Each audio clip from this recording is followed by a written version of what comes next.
Hello everyone, this video is not sponsored. This is the Pantasy Western Mine GBC. It comes with over 2,900 pieces. I paid $130 US for it on Amazon, but that was with a small regular discount. The normal retail price is $140 US.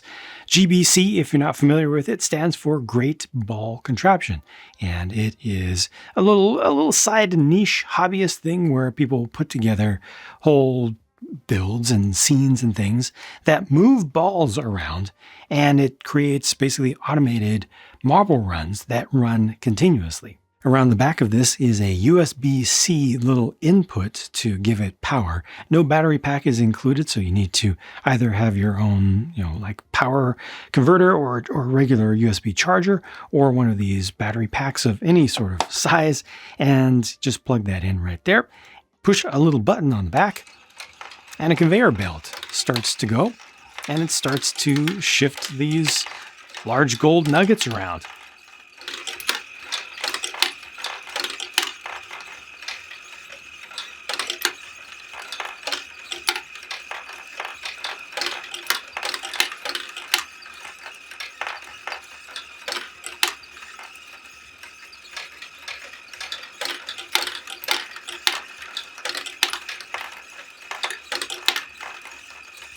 And that's the main story of the set. Once it's complete, I'll tell you about its build process and some of the details. This is pretty consistent. I did have to tune a few things up just a little bit.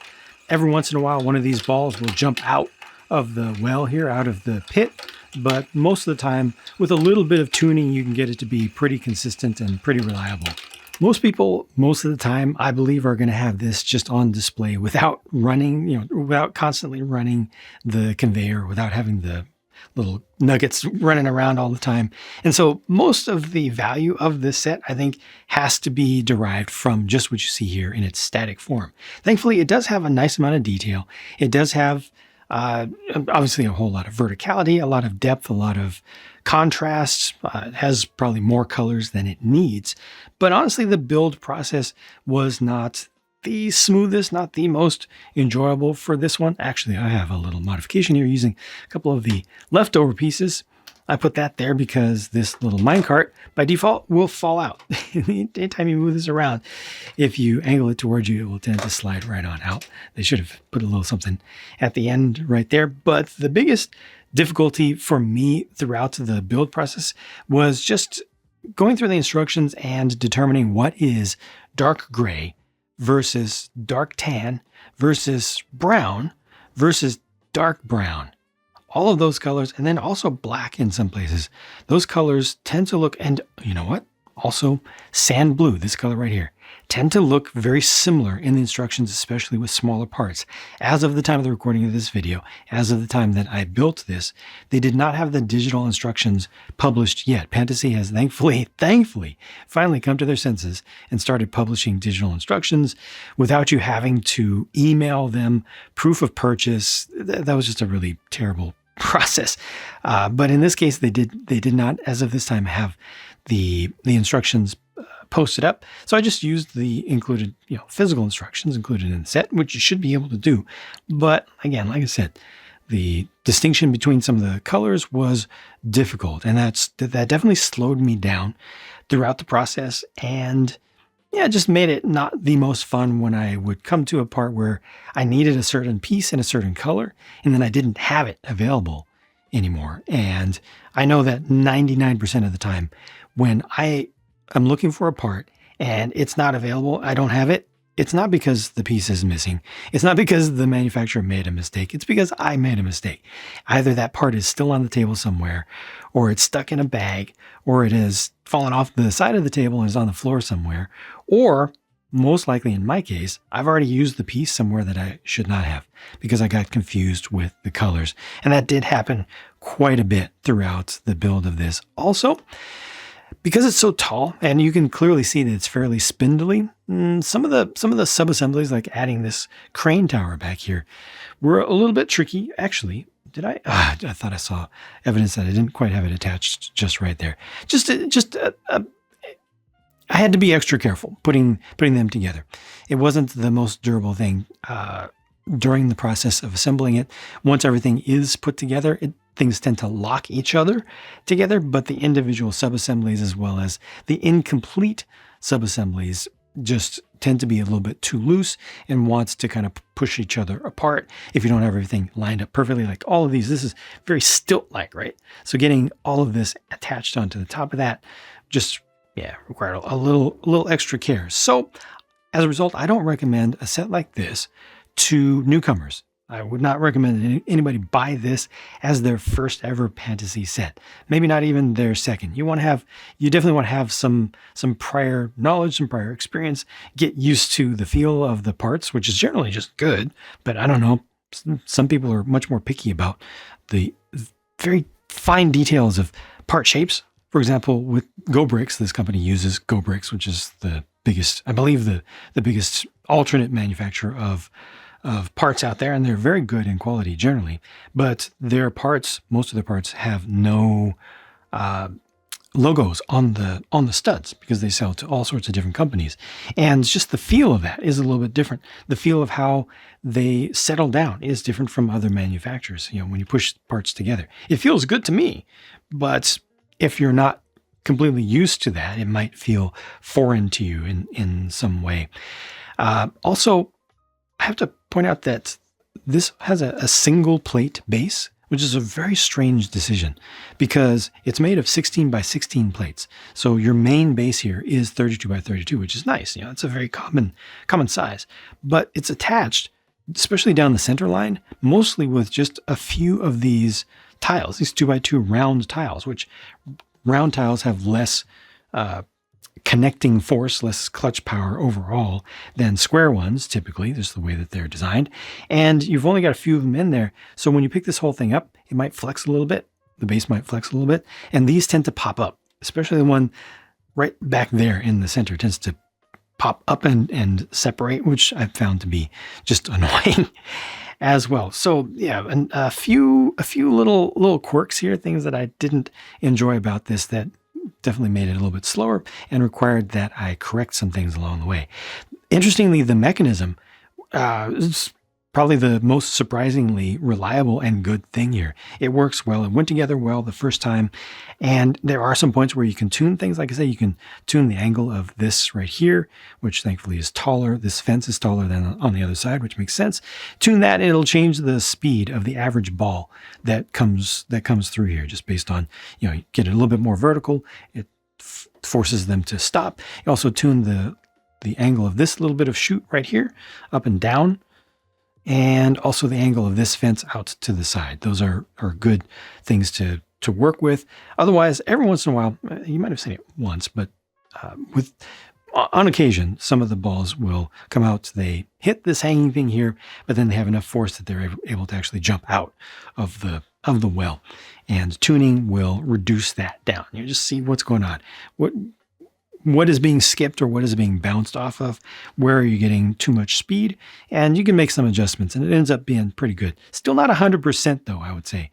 I think that having this a little bit taller out here or being able to slow the ball down even more in this last little section right here to make sure that they're dropping vertically, or even if there were, I don't know, maybe some small pieces that could be put in here that were rubberized so that there's less bounce, because these balls are amazing, honestly.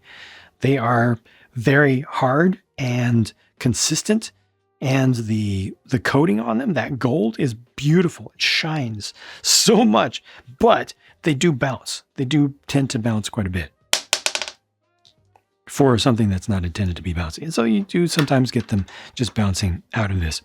There are some places where you can see interior details, such as up here. You can open this up and you got a little workshop in there, a whole bunch of tools. There's a stove off to the side. There's also a writing desk a little bit closer, but it's just really hard to see in there. Probably the best way to look in there, honestly, would be to leave the shutters open and try to look in through there. For us, it's still difficult for me to get a good camera angle to really show through there, but you open up the top, let some light in, They have some prints around, a handful of those that look pretty nice.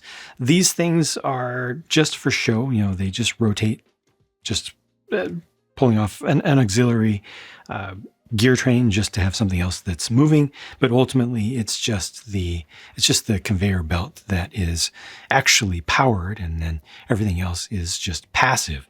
But behind all of that, back in there, is really the mine per se. Like what they suggest is the place where the mining is occurring, where the figures will be working, and you just don't see back in there. There's some detail.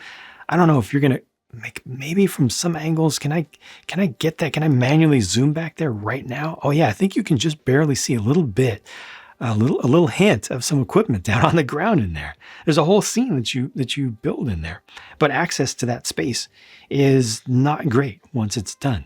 Here I've done something that I almost never do, and that is disassemble part of the set. I took all of this terrain off just to make my point that there's stuff in there that you should be able to see, that you want to be able to see, that, after the fact you don't. So this is not a selling point here. A lot of times in marketing materials or in sponsored reviews, you'll see people just absolutely rip something apart to really highlight all these awesome details. And oh, how cool is that? But this is not cool. This is not cool because there's no way for the average person to see it. Nobody should be expected to disassemble their brick-built set to appreciate the details that are there. So Pantasy unfortunately gets no points, no score for that. Negative, if anything, because I did have to put that stuff in there, and now it's going to be just all hidden away. The main reason that I bought this set was to try out, for the first time for me, a Pantasy set that had some of their powered functions, their Brick Alive system functions.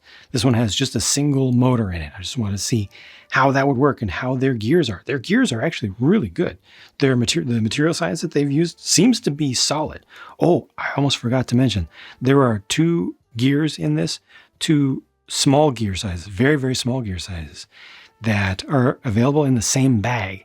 And if you use the wrong one, it just won't work. I learned that the hard way. You need to use the smallest ones. Yes, the smallest ones first, the very smallest ones first. And then the second smallest ones after that. They're very, very close to one another. But again, just a little confusion with the instructions and just difficulty of clarity. But the functions actually work. The gear train works really, really well. The motor works really, really well. Connecting up is no problem. They just don't really market that stuff. They've got a number of sets on the market right now that have motors and or lights and or sounds and music and stuff, as well as even controls, things where you can make different things happen from the outside. And when you look at the box of this, there's no indication here whatsoever that there's a motor in this thing. So when I look at this, they also don't give you an indication of the part numbers on the outside, but I'm happy about that because I'm sick and tired of people putting all their focus on part numbers and price to part ratio and fully judging an entire set and all sets based on price to part ratio and value even based on price to part ratio. You can't judge this based on its price to part ratio because it also has a motor system in it. And that completely changes the value proposition. The fact that this moves adds so much more value that, that motor is a single piece, technically, but it adds so much more value than one of these little 1x1 flower pieces here. So at $140, even the full retail price, for the amount of stuff that's here, this is actually a really good value, price to volume of stuff ratio. As a static display piece, not even using the motor system and the whole conveyor and GBC system, this is a lot. There is a lot here. Again, 32 by 32 for the base on this side, but then you also have this extension off to the side. This hangs off to the side. It goes farther back to the back just a little bit as well, but just the height of it. I mean, this is grandiose. Here's a random minifigure. You may have seen me use it before. I'll just put it right there. See the size of it relative to this thing here? Let me bring it into the scene a little bit more. See how small and insignificant it is compared to everything here? The large figures, and I'll show you these more closely in just a minute, the larger figures that Pantasy uses these days actually make the scene feel smaller than it is when you just look at pictures. But compared to something that's more the proportions that we're more used to, this is very, very significant. but it is missing in some of the hands-on play, including for adults, for the kidult market is what I was going for there, which is the main growth market. It's in toys and collectibles. It's the main market that most companies are going after right now, because that's where the money is. More and more adults are getting things like this that are traditionally referred to as toys, but we still do like to be able to get our hands in there and interact more. So you've got this that you can open up. You can see the inside, but you can't really do a whole lot in there. And it's fine. This area is fine. But then not being able to do stuff with the mine, that's such a loss. Not being able to just have a panel over here where you can open all this up and just have some people looking like they're doing some mining inside of there, and to see that. That's a miss. Now they do have this open from the top, so technically you can see down in there, but there's no lights.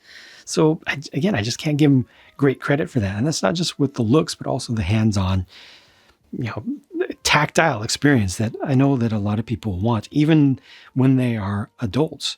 We want a little bit of that hands-on play ability, even if we're not going to be using it a lot, just to make it a little bit more of our experience, the whole thing.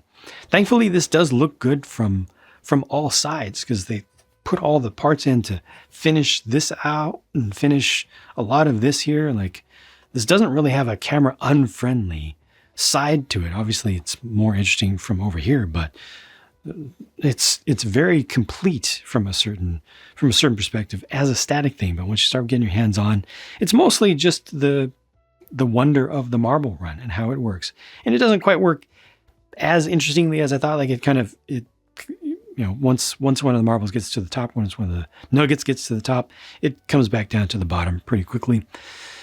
Part of me wishes that more of this space back here was used for the marble run, just to slow things down a bit, but that's difficult to do. All that kind of stuff is definitely difficult to do in a brick-built system with standard pieces and in a way that is durable enough for us to simply assemble, potentially as our first ever brick-built set. Again, I don't recommend this as a first brick-built set, but it needs to have instructions that are good enough, and parts that are good enough, and assemblies that are good enough that most people should be able to put it together. Even if it takes them a while, most people should be able to put it together. So it needs to have a lot of compromises made to ensure that the mechanisms will work, and so I have to recognize the difficulty of designing to that. But again, ultimately, I like a lot of this, but it's just not quite there with its potential. Only 3 figures are included in this set, and I have to do the broken record thing here to talk about the fact that obviously most people who want brick-based minifigures want things that look like this, but companies cannot make things that look like this because the trademark for this is very, very, very toothy and very comprehensive. Companies have to do something different if they want to be able to have their product on the market.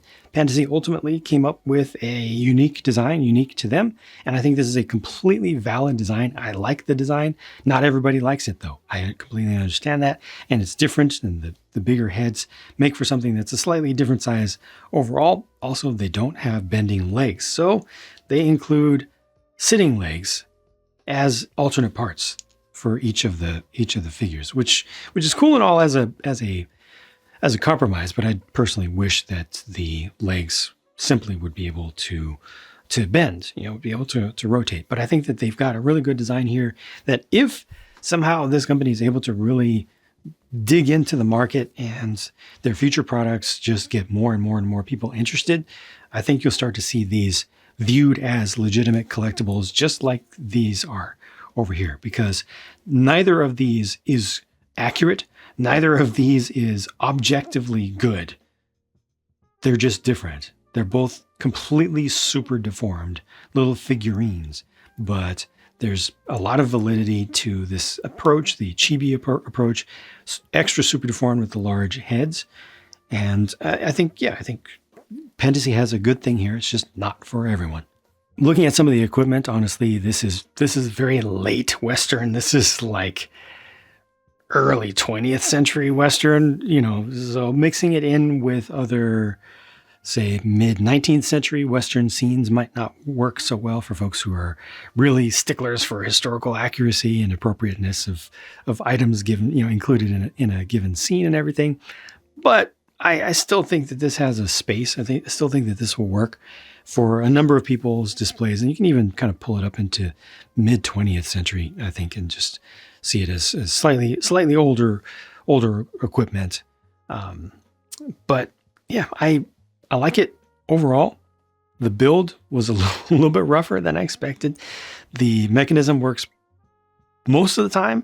Occasionally a bulb comes out, and if I were to just continue to leave it running, I believe they have a limit to how long it'll run and it'll stop itself. But if you were to, I believe that there's a timer in there.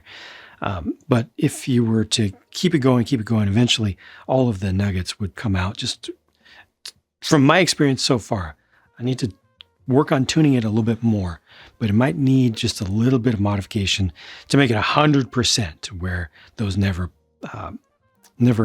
bounce out, because what's happening is they're actually bouncing on the black plate right here. But value really, really good, even at the full retail price. Again, almost 3,000 pieces for $140 US, including a motor down there. Pretty darn good. Overall, yeah, I'm not mad at it, but it's definitely not for everyone, is it? Thank you for watching. I hope that I have provided some useful information here, some useful views into, just how this thing is built and some of the things that you might not see from just looking at the pictures of it. And yeah, I thank you for your patience as well as just, for sticking around and making it to the end of the video. I will keep working, bringing you more content like this, and talk to you again soon. Bye for now.